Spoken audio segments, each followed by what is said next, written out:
ये जो गंभीर को टेस्ट क्रिकेट की हेड कोच के तौर पर इस्तीफा देने की बात कही जा रही थी कि भाई गंभीर को हटाइए और अब एक नया कोच हमें ज़रूरत है टेस्ट क्रिकेट के अंदर वीवीएस लक्ष्मण की। इस मैदान में अब हरभजन सिंह कूद आए हैं। नहीं मतलब हरभजन खुद को रेड बॉल के कोच के तौर पर प्रेजेंट नहीं कर रहे हैं, बल्कि स्प्लिट कोचिंग पर उन्होंने कुछ बातें बोली जो इस वक्त खूब चर्चा में आ रही हैं सोशल मीडिया पर। जी हाँ, टीम इंडिया के हेड कोच गौतम गंभीर व्हाइट बॉल में जितनी इनकी तारीफ की जाती है, हालांकि कुछ ऐसा बड़ा अभी किया नहीं है। अभी जो पहला बड़ा असाइनमेंट है वो आ रहा है कौन सा, T20 वर्ल्ड कप। लेकिन रेड बॉल इसमें बहुत गाली दी जाती है। लोग कह रहे हैं कि भाई रेड बॉल में गौतम गंभीर ने कुछ खास अपने करियर में नहीं किया था और रेड बॉल में ऐसा हेड कोच वो नहीं कर पा रहे, क्योंकि उनकी हेड कोचिंग में हम न्यूजीलैंड से 3-0 से हारते हैं। उनकी हेड कोचिंग में हम ऑस्ट्रेलिया जाते हैं, 10 साल बाद बीजीटी हारते हैं 3-1 से। और ये पहली बार था जब हम WTC के फाइनल में नहीं क्वालिफाई कर पाए। हम इंग्लैंड में जाकर इंग्लैंड की बी टीम, जहां पर उसकी प्रीमियम बॉलर्स नहीं थे, उससे हम टेस्ट सीरीज ड्रॉ करवाते हैं। वेस्ट इंडीज को हमने अपने घर पर हराया, लेकिन दूसरे टेस्ट मैच में हालत खराब हो गई थी। साउथ अफ्रीका हमें क्लीन स्वीप कर चली जाती है। ये अपने आप में बड़ी चीजें थी। और इसके बाद पार्थ जिंदल ने एक स्टेटमेंट दे दी थी कि भाई, क्योंकि पार्थ जिंदल DC के ओनर हैं, ठीक है, लेकिन क्रिकेट फैन भी तो है ना यार वो आदमी।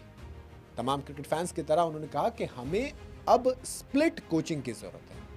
जब हम स्प्लिट कैप्टनसी रख सकते हैं, जब हम अलग अलग फॉर्मेट में अलग अलग कैप्टन रख सकते हैं, तो अलग अलग कोच भी तो रख सकते हैं। इसमें इतना चिढ़ने वाली क्या बात थी कि गौतम गंभीर ने प्रेस कॉन्फ्रेंस में आकर कह दिया कि अपने काम से काम रखो। तमाम लोग सवाल उठा रहे थे। फिर खबरें चली कि वीवीएस लक्ष्मण से अंदर खाने बात की गई है, गौतम गंभीर को हटा दिया जाएगा T20 वर्ल्ड कप के बाद। इन तमाम चीज़ों के बीच में हरभजन सिंह, इंडिया के एक्स स्पिनर, इन्होंने अपना रिएक्शन दिया और कहा कि शायद ये इंडियन सेटअप में स्प्लिट कोचिंग शुरू करने का सही वक्त नहीं है। जी हाँ, वो बेसिकली गंभीर के सपोर्ट में उतर कर आए।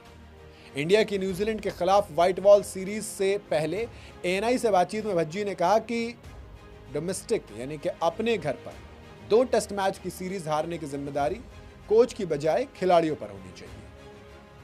ये थोड़ी सी हैरानी वाली स्टेटमेंट है, क्योंकि अगर हेड कोच आकर एक प्रेस कॉन्फ्रेंस में कहता है कि मैं वही कोच हूं जिसने इंडिया को चैंपियंस ट्रॉफी जिताई, मैं वही कोच हूं जिसने जिसके अंडर इंग्लैंड में अच्छा परफॉर्म किया, मैं वही कोच हूं जिसके अंडर हमने एशिया कप जीता, तो फिर क्या वही कोच ये बैठ कर ना कहे कि मैं वही कोच हूं जिसके अंडर हमने न्यूजीलैंड से क्लीन स्वीप हुए? वही कोच ये ना कहे बैठ के कि मैं वही कोच हूं जिसके अंदर हम 10 साल बाद बीजीटी हारे? क्या कोच का ये कहना फर्ज नहीं है कि मैं वही कोच हूं जिसके अंडर हम 2-0 से न्यूजीलैंड से हारे? भज्जूपा से कोई दिक्कत नहीं है, लेकिन भज्जूपा जो बात कह रहे हैं उस बात में फिर दोनों बातें आनी चाहिए, मेरा ये मानना है। भज्जी ने कहा कि फ्यूचर में स्प्लिट कोचिंग एक रास्ता हो सकता है, लेकिन उन्होंने ये भी कहा कि इस वक्त ये बिल्कुल भी सही फैसला नहीं होगा। भारत में हमारी परंपरा है कि अगर टीम अच्छा खेलती है तो सभी चुप रहते हैं, लेकिन जैसे ही टीम खराब खेलती है तो हम कोच पर जोर डालने लग जाते हैं। गौतम गंभीर का सपोर्ट करते हुए कहा कि गौतम गंभीर वहां खेलने नहीं जाते। जब वो खेल रहे थे उन्होंने अच्छा खेला, उन्होंने इंडिया के लिए बहुत बेहतरीन खेल दिखाया। सभी को पेशेंस रखना चाहिए। अगर आपको लगता है कि कोचिंग को स्प्लिट करने की जरूरत है, जैसे एक व्हाइट बॉल कोच और एक रेड बॉल कोच, तो फिर ये जो अलग प्लानिंग है ये अपनाना तो अभी से करने की जरूरत नहीं है। कोच आप रखिए, रेड बॉल या व्हाइट बॉल ये कोई इशू वाली बात नहीं है, लेकिन वक्त के साथ, अभी तो नहीं, जरूरत पड़ी तो बिल्कुल इसे करना चाहिए। इसमें कोई भी गलत बात नहीं है, बात सही है।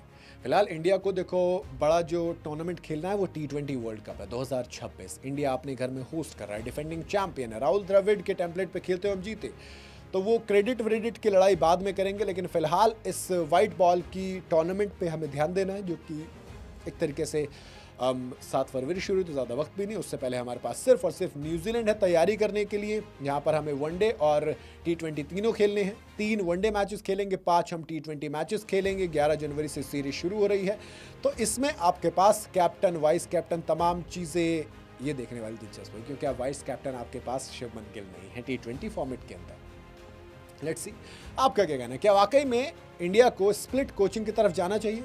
आप अपनी राय कमेंट में ज़रूर बताएं।